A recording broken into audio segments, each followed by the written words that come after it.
Jeho uzdravení je velmi obtížné. Ale je tu jeden příznak. Jaký? Je tu motorická reakce. Takže to znamená, že už je na tom lépe? To ještě není jisté. I když je to příznivé. A už ho můžeme navštívit? Ne. Je v bezvědomí. A to nám dělá starost.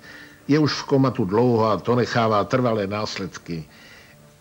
V každém případě ale opakuji, že motorická reakce je povzbudivá.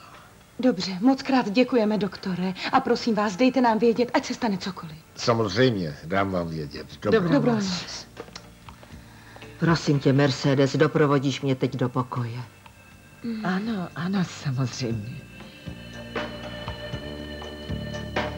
Tak máte 5 minut. Děkuji.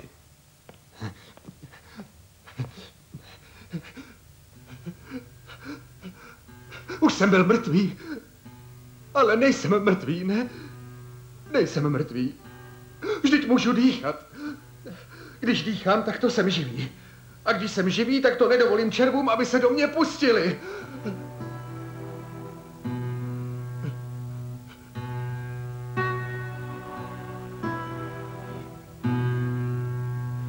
Proč jsem tu?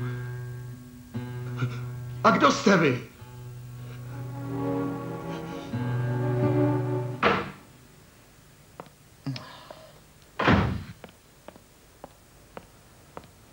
Ahoj, sestřenko.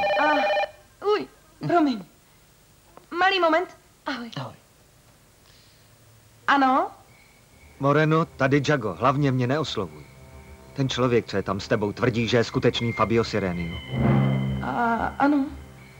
Tak si na toho chlapa dávej dobrý pozor. Správně se jmenuje Remzo Chamorro a je nebezpečný, já ho znám z vězení. Co říkáš? Prosím tě, Moreno, dávej si pozor. Je nebezpečný. Je moc nebezpečný.